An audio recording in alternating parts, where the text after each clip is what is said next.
Hi, with Tacitus today. Tacitus today, your pushback channel. Thank you for joining this audio live stream. In this essay, I'd like to talk about the issue in the US, which potentially could be huge for the electoral implications. Anyway, could be huge, and that is that in the 1960s, sort of part of this wave of civil rights sort of madness that swept the United States in the 60s. Where black are an oppressed minority, evil white people are holding it back. We've got to do something to kind of even the odds, level the score, and restore restorative justice, compensation, all sort of rolled into one. Now the the Democrat Party was particularly on board with this, not uniquely, but particularly on board with it, and the various people vying for position in the Democrat Party were chasing, the Kennedys, for example. Robert Kennedy was chasing after this. He would very disingenuously go to a dirt poor rural black township. There were plenty of dirt poor white towns, but he could go to a dirt poor black area. So look how these people are living. It's terrible how blacks are being treated in a first world country that is fixing to send a man to the moon and we have to do something. And so the other leading Democrats, like the Lyndon Johnsons and so on, they were also vying for that. I care more about blacks than he does, and it became a rather silly sort of victims' arms race of some sort. And to do this, they did things that were pretty dumb and unconstitutional that kind of no one really wanted to challenge. Oh, you hate blacks? Oh, you're a racist. So what they did is they created. Here was the beginning. It's like a black citizens, U.S. citizens, black citizens only want to vote for black candidates. They want people that look like them, sound like them, talk like them, behave like them, and will look out for their unique tribal black interests. Those are the people that. Now that's very anti-democratic right out of the gate. That is super anti-democratic because you're meant to vote for the political candidates. This is for Congress. That have the best policies. Now, anyone can have good policies for the black neighborhood, saying we'll build a better road into your area, or we'll build a factory down the road, or something. We'll do a bridge so you can get into town more quickly. Or there are plenty of things that any politician, no matter where, whether they're Hispanic, white, black, or whatever, Eskimos can do for the people of a given area. They don't have to be black. But this was the thing, black voters need black politicians. And similarly, the claim, well, black voters don't want people that don't look like them. Again, very racist of the blacks here, but it was only seen through the other end of the telescope. And, even back then there are film clips and newsreel clips that I invite you to have a look at where black activists are saying, hey, I don't want a white guy to represent me. Fuck the policies. Fuck I want a black guy. I want someone that looks and sounds and acts, behaves like me and acts only in my tribal interests. So the logical question would be, okay, well, if you want to be only surrounded by other blacks, have black representatives, and why don't you go to Africa? You can move to Africa. Why not go there? We'll pay for you to go. No. I want to stay in a rich white country and have all the benefits of that, and have all the benefits of being a black victim that can, receive compensation and special dispensations and special carve-outs. Now, right then, somebody should, hey, no, you can't have both. If being in a totally black scenario is what you want, go to Africa. Lots of black people there. But if you want to integrate with the white society and have all the benefits of living in the wealthiest white society on earth, then you need to integrate to that. They're the 90%, you're the 10%. They don't have to do anything special to integrate with you or to give you endless handouts or this sort of thing. But anyway, that no one did that back in the day, and they should have. But no, they didn't. Now, the other argument that the blacks were having, the activists, which they still have now, by the way, is that it's no good putting up a black candidate in a multiracial electoral district, because white people won't vote for the black candidate.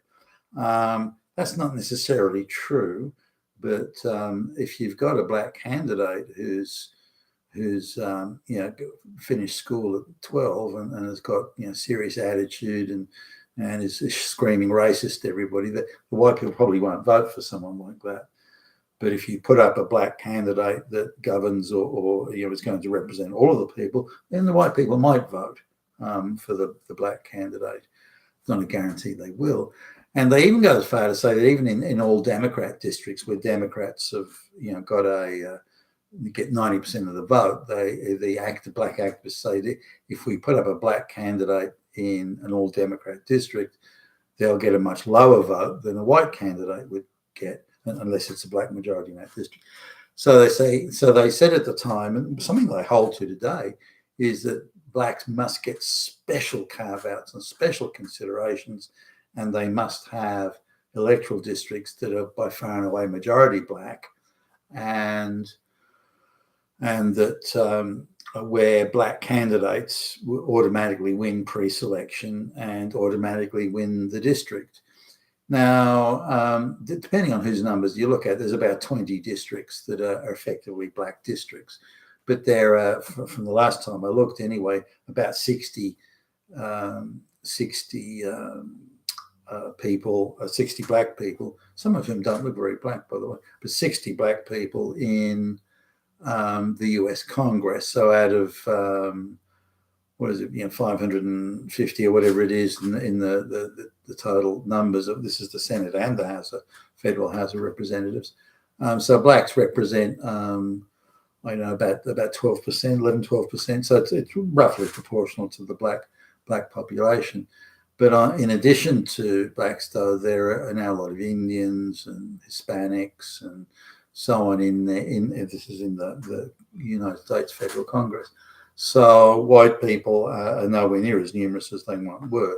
They used to be about 90% of or over 90% of the people in Congress, no longer. So the idea of the blacks claim, well, we're being put down and emasculated by white people, that's not valid anymore, given the amount of non-white people holding political office.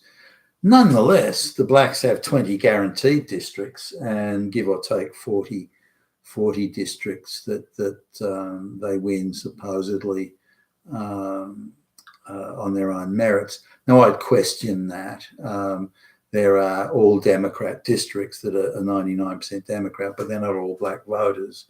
And if they put a black candidate up, then there's no way the Democrats would win. There's no way the Republicans would win that district. The black person's been shoehorned in. So black politicians have been given some of the safest districts in the United States that are overwhelmingly voting non-white, for black or Hispanic candidates. So in meritorious terms, blacks are being overrepresented, I would argue. Now, the Democrat Party machine is very much controlled by the globalists. The Democrat Party agenda is the globalist agenda. So there's no local domestic US agenda. It is the globalist agenda. So what happens if this is in front of the Supreme Court now? Now, given, I would argue, the illegality and unconstitutionality of creating black-only districts, which is racist beyond belief, then the chances are reasonable that the Supreme Court will strike that down. Maybe not, but it's certainly looking that way on a prima facie basis.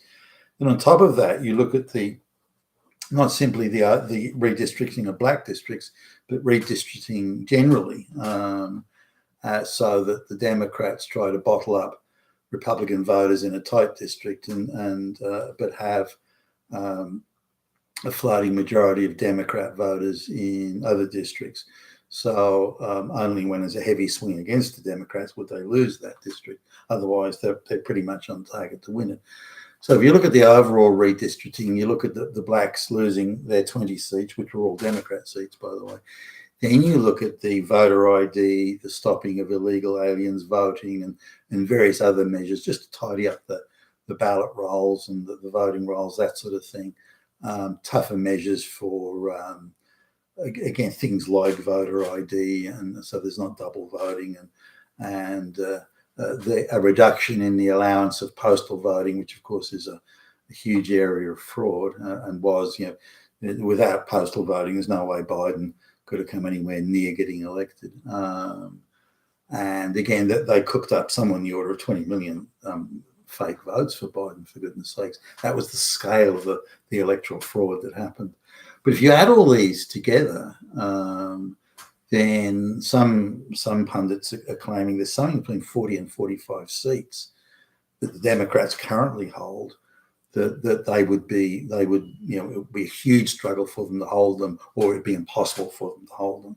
And so let's assume that somewhere near that. And if you look at all the congressional elections since World War II, on that basis, assuming those changes all went through and were as people imagined to be, and the Democrats would have won one congressional election since the end of World War II, which give you an idea to the enormity of the changes that could come. This would mean that the party that is the Democrat Party, that is lock, stock and barrel, totally controlled and owned by the globalists, they would struggle to hold at least office in the Congress, in the House of Representatives. They would struggle to hold a majority there, forever, or for a long time into the future. So the stakes here are huge, and even the loss of the 20 seats of the black only electoral districts, that would make it much tougher for the Democrats to win the House of Representatives, which is where legislation originates from.